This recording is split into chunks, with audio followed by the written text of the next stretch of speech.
الرحمن الرحيم الحمد لله الذي خلق السماوات والأرض وجعل الظلمات والنور ثم الذين كفروا بربهم يعدلون هو الذي خلقكم من طين ثم قضى أجلا وأجل مسمى عنده ثم أنتم تمترون وهو الله في السماوات وفي الأرض يعلم سركم وجهركم ويعلم ما تكسبون تمام تعریفیں اس اللہ کے لیے جس نے آسمانوں اور زمینوں کو پیدا کیا اور تاریکیاں اور روشنی بنائی کہ جن لوگوں نے اپنے رب کے ساتھ شریک کیا وہی ذات ہے جس نے تمہیں مٹی سے بنایا پھر ایک مدت تک کے باقی رکھا اور ایک متعین مدت ہے اللہ رب العزت کے نزدیک پھر بھی تم شک کرتے ہو وہی اللہ ہے آسمانوں میں زمینوں میں وہ تمہاری چھپی ہوئی باتوں کو بھی جانتا ہے اور تمہاری علانیہ باتوں کو بھی جانتا ہے اور جو کچھ تم کرتے ہو اللہ تمام چیزوں سے باخبر ہے سورہ انعام کی شروع کی چند آیتیں اس سورت کی خاص بات یہ ہے کہ اس سورت کا اکثر حصہ بیک وقت جناب محمد رسول اللہ صلی اللہ علیہ وسلم کے قلب اطہر پر نازل ہوتا ہے اور اس سورت کے نازل ہونے کا ایک الگ منظر ہے محدثین نے لکھا ہے اس سورت کے نزول کے وقت 70,000 فرشتے حضرت جبرائیل کے ساتھ تھے اور تمام کے تمام تسبیحات میں مشغول تھے انہی تسبیحات کے جلد میں اس سورت کا نزول اور اس سورت کا مضمون گزشتہ سورت سے کچھ ملتا جلتا جیسا کہ سورہ مائدہ کے اخیر کی آیتوں میں توحید پر زور خاص طور پر عیسائی کے جو شرکیہ عقائد ہیں حضرت عیسیٰ علیہ السلام کے متعلق جو ان کے عقائد ہیں اس کو ختم کیا اور کنڈم کیا فرمایا کہ حضرت عیسیٰ علیہ السلام اللہ کے نبی ہیں خدا نہیں ہے بشر انہوں نے یہ کبھی نہیں کہا کہ میں اللہ لہذا عیسائی نصارہ اگر تم عیسیٰ علیہ السلام کے متعلق یہ عقیدہ رکھتے ہو تو یہ غلط ہے ہمارے لیے بھی ضروری ہے کہ ہم بحیثیت امت محمدیہ کے اور بحیثیت مومن کے ہم یہ عقیدہ رکھیں کہ حضرت عیسیٰ علیہ السلام ایک نبی ہیں اور حضرت ابراہیم کے بعد حضرت اسحاق کے سلسلے نبوت میں سے آخری کڑی بنی اسرائیل کے آخری نبی ان کے متعلق ہمیں یہ عقیدہ رکھنا چاہیے کہ حضرت عیسیٰ کو اللہ تعالیٰ نے آسمان کو اٹھا پھر قرب قیامت میں وہ نازل ہوں گے اتریں گے لیکن بحیثیت نبی نہیں ہوں گے بلکہ وہ بحیثیت امتی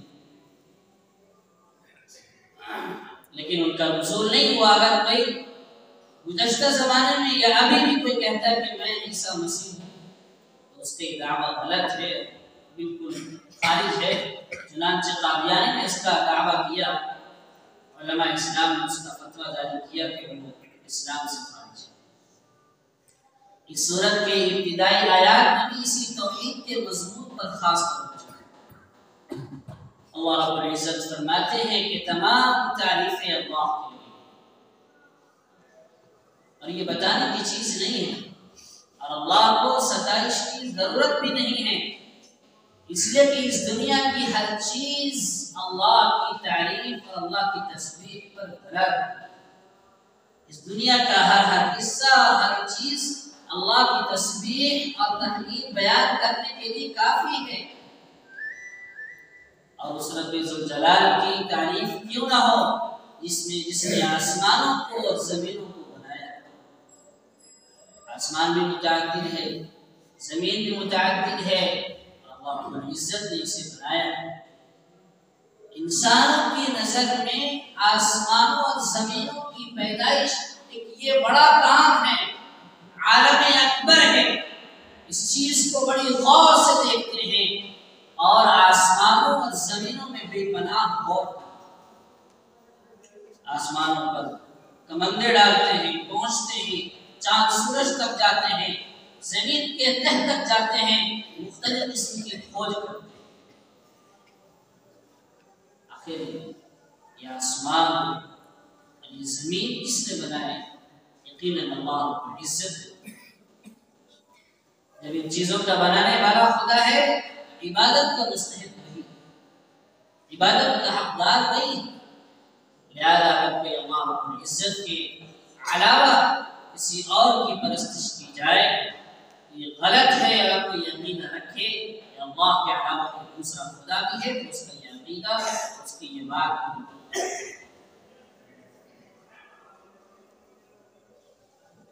اس لیے زمین پر اللہ کے متعلق مختلف خیالات رکھنے والے لوگ، مشرکین میں بھی الگ الگ درجے کے مشرکین ہیں۔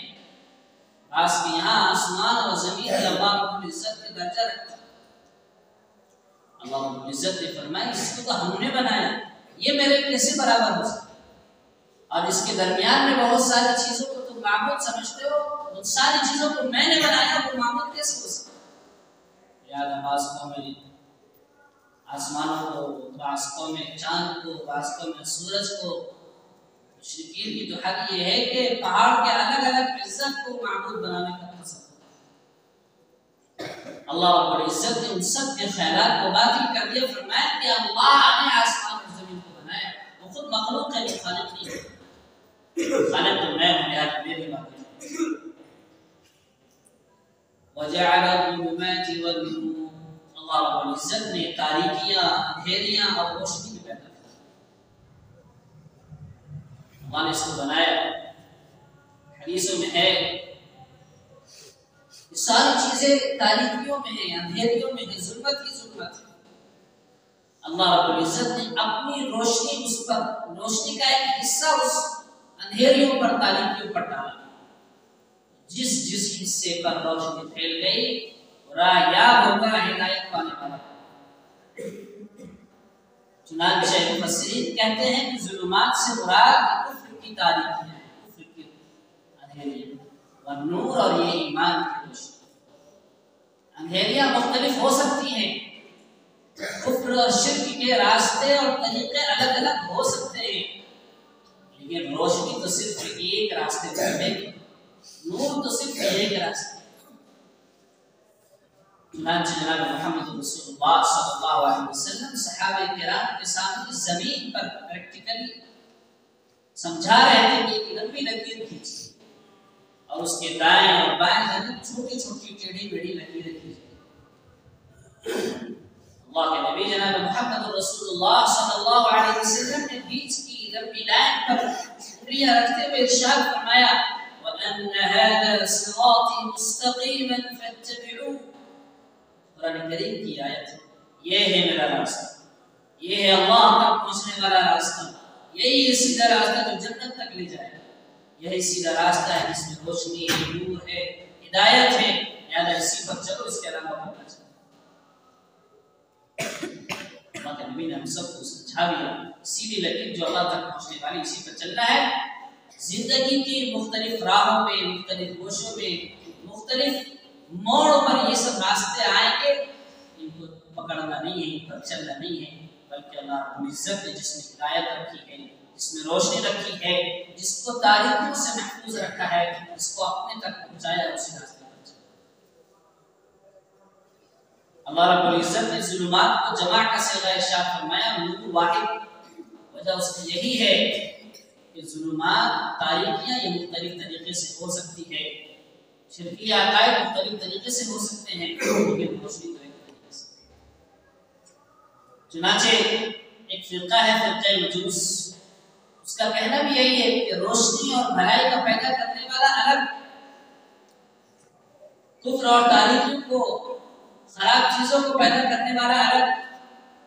اللہ رب العزت نے ان کے عقائد کو ختم کر فرمایا وجعل الظلمات والنور، تاریکیوں کو اور روشنیوں کو پیدا کرنے والا بھی اللہ رب العزت ہے۔ تمہارا جو خیال ہے وہ بالکل غلط ہے۔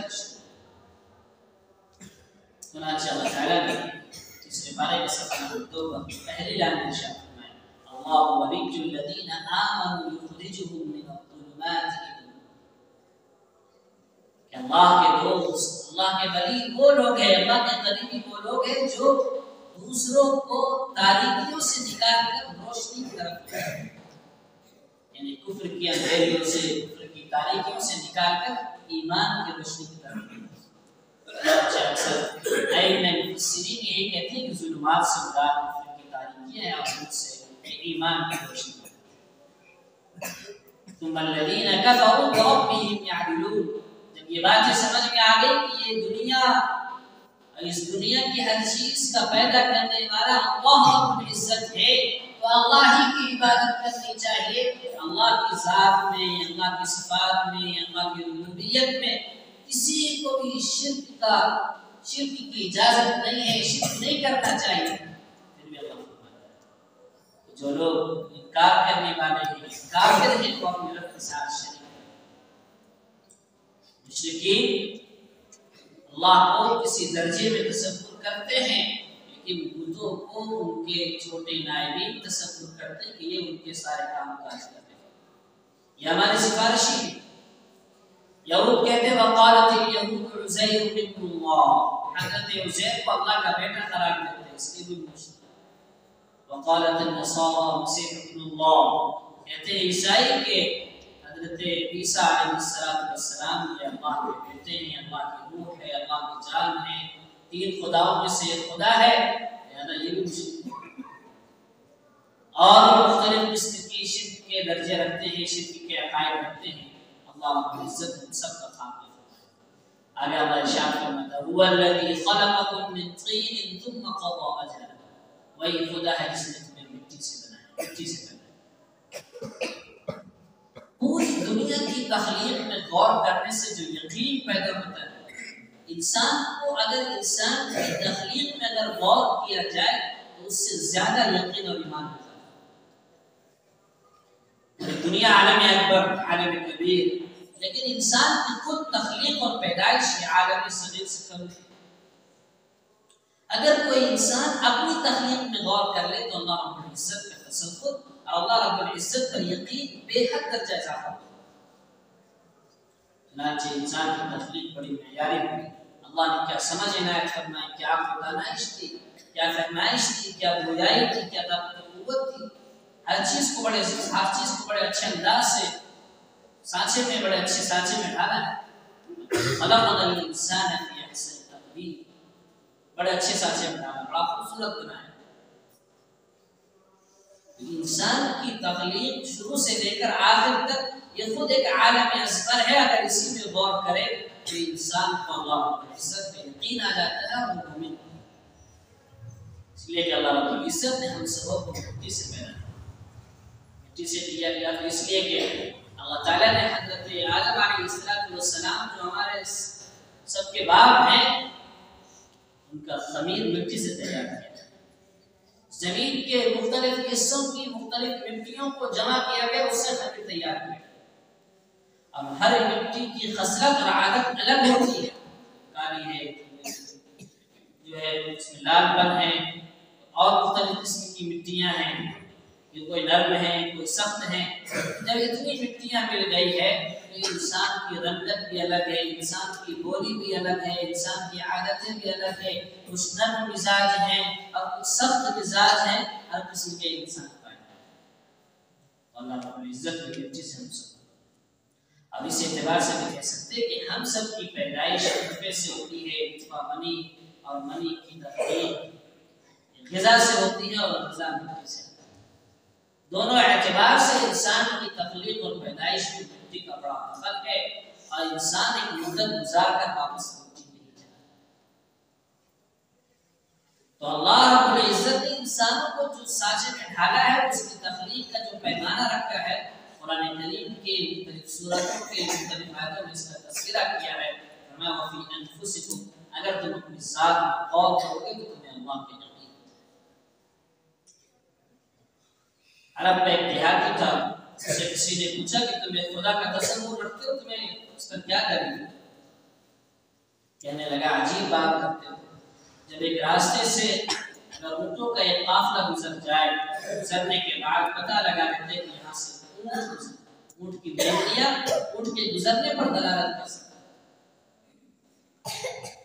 جانوروں کے گزرنے پر دلالت کر سکتے، انسان کے پیروں کے نشانات اس کے گزرنے پر دلالت کر سکتے.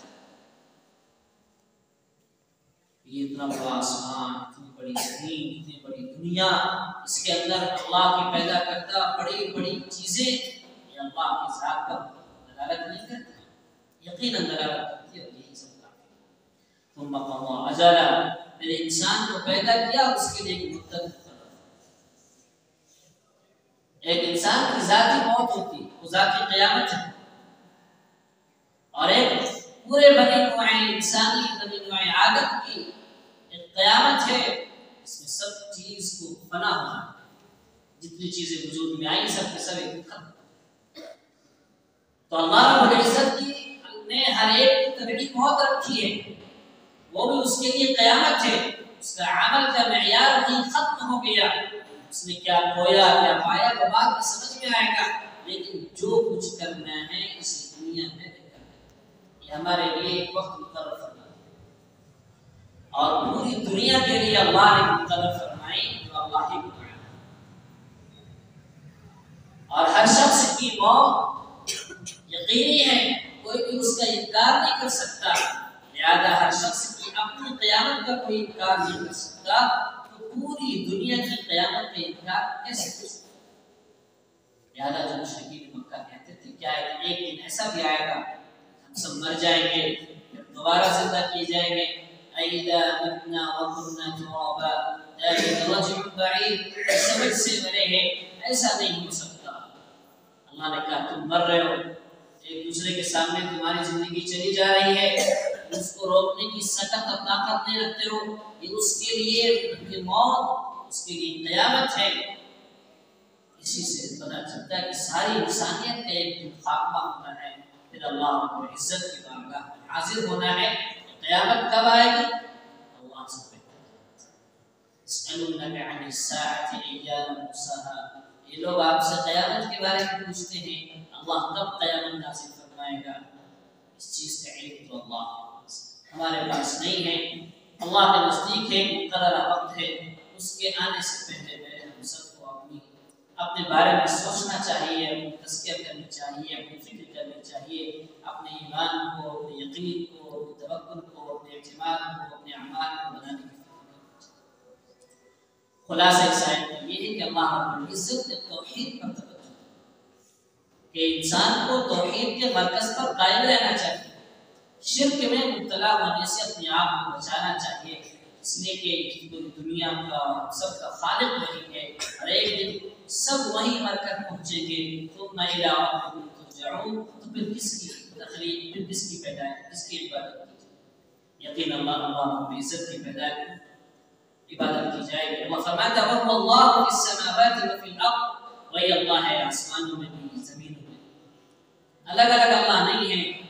آج ہم اس زمین پر بیٹھ کر جس خدا کی پرستش اور عبادت کرتے ہیں، کل قیامت کے بعد قیامت کے دن بروز محشر اسی اللہ سے ملاقات ہو. یعلم سرکم وجہرکم، تمہاری پوشیدہ باتوں کو بھی جانتا ہے اور تمہاری کھلی ہوئی باتوں کو بھی جانتا ہے. ہم تنہائیوں میں بیٹھ کر جو کرتے ہیں اللہ اس سے ملاقات ہے.